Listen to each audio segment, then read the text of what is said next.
The Gospel of Gold by G.S. Lewis. Chapter 26. The State of Affairs. In the brief time following their battle, Jinichi had been unable to locate where his Meganium had flown, despite having found Crocona. To their surprise, the trio discovered Meganium surrounded by a small crowd of people, while a much bigger bunch clustered around Bruno's Onyx. They were citizens of Mahogany Town, and between the issued state of emergency status and the mortal combat of elite-level Pokémon, they kept to the safety of their basements.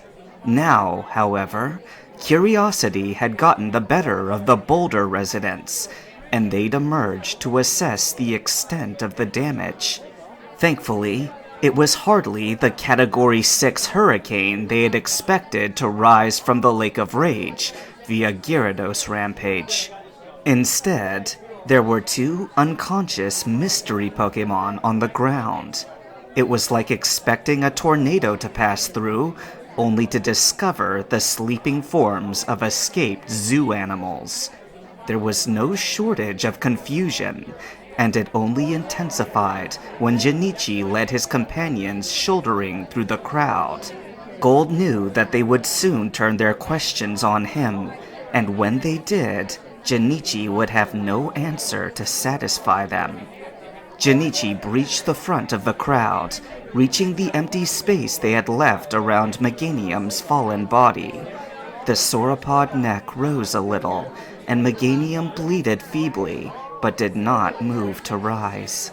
Jinichi knelt with a stricken face, and cradled the head of his starter Pokémon in his arms.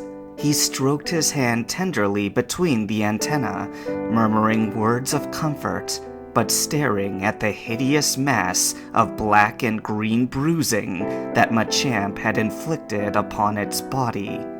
Gold did not look long enough to determine the extent of the injury. He had wasted too much time already.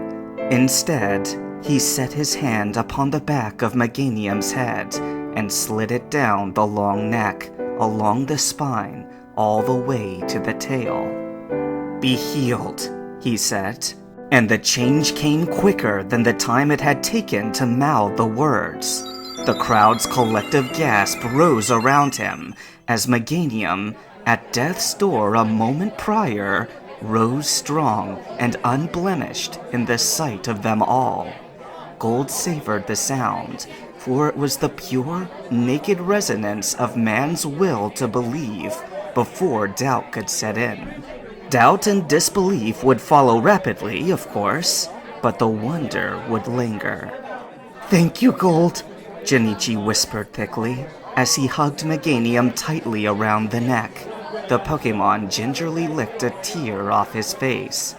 "Gold?" came a young man's voice from the crowd, and there was astonished recognition in his tone. "Hey! That kid! It's him! It's Gold!" Just like that, all focus on Jinichi shifted to Gold. He saw the eyes of the crowd, mostly men and teenage boys, look upon him in the same way that they might have viewed the Phoenix herself.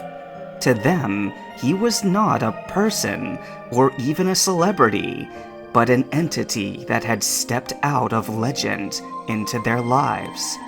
When had that happened? How would these people receive him when he addressed them?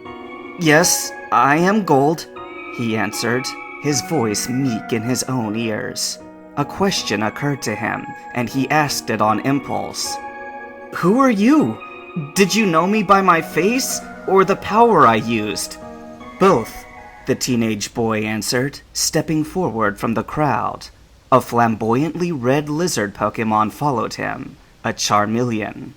"I'm Alan Go. I saw you once, a couple of years back, when I challenged Morty's gym." Alan smiled sheepishly. "He really hammered me. You were his understudy or something, right?" Thinking back, Gold couldn't recall Alan's face, but he remembered the Charmeleon. It was one of the few times he had seen a Kanto starter in the Johto region. Looking at Alan now, Gold noticed that he was wearing a red jacket with a vertical white stripe down the center. This was no mere fashion statement. It was the Letterman jacket of League veterans. Alan was a bona fide ace trainer, an honorific that Gold's father had long sought for him. The jacket proved its wearer's commitment to excellence and opened many doors for those who wanted to get ahead in the world. Whoever this Alan fellow was, he commanded the same respect that a doctor or professor might. If there was anyone this crowd would defer its judgment to, this was him. "Morty taught me about Pokemon, yes," affirmed Gold, "but I never trained any." Alan tilted his head and studied Gold's face with a bemused expression. "That's odd. I can tell that you're a good trainer by looking at you, or you would have been if my instincts aren't wrong." "How do you tell something like that with only a glance?" wondered Gold. "Is he just trying to get on my good side?" "Any good trainer knows," continued Alan, "that a Meganium can regenerate its own body. It learns synthesis at as early a stage as Chikorita. Now, what you just did looked impressive enough, but it could have been a sleight of hand. Will you admit that it's a possibility?" The question might have caught him off guard if Gold didn't already have his guard raised. The next few seconds would determine if Alan was a friend or a foe. "It's possible," he agreed. "But where are you going with this? I thought that you would be wondering about the Lake of Rage, or all the noise going on out here over the past few minutes." "I am," said Alan. "I want to know the truth, but when it comes to someone like you, someone who goes around claiming to have spoken to legendary Pokemon, someone who is rumored to have done all sorts of crazy magic, well, either you're the crazy one, or you're a liar, or truth is stranger than fiction, and you've been telling the truth. But you need to convince me." "Have I become that much of a controversial figure?" wondered Gold, gazing around at the many onlookers. But of course he had, even back to the circumstances of his birth. The thing was, he had never actively tried to spread controversy. That was something troublemakers did, not those in earnest pursuit of peace. Disputes were obviously inevitable, but when it came down to siding with good or evil, the hard truth or the easy lie, he had always been confident that he'd taken the right side. So why did it seem to earn him so many enemies? "Not enemies," he corrected himself. "Skeptics.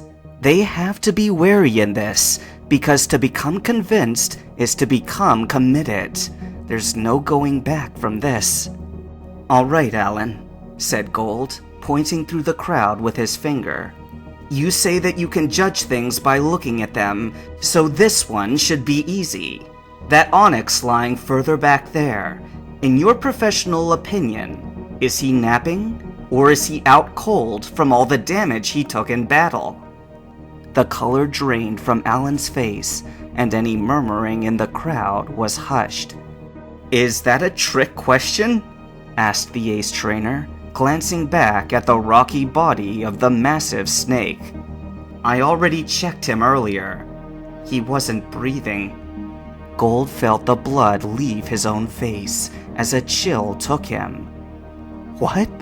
he mouthed, his voice unable to make a sound. Onyx was dead?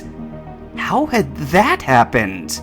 Sure, Meganium's petal dance was deadly to all such creatures of Onyx's type, but this was Bruno's Pokemon, the toughest of the tough.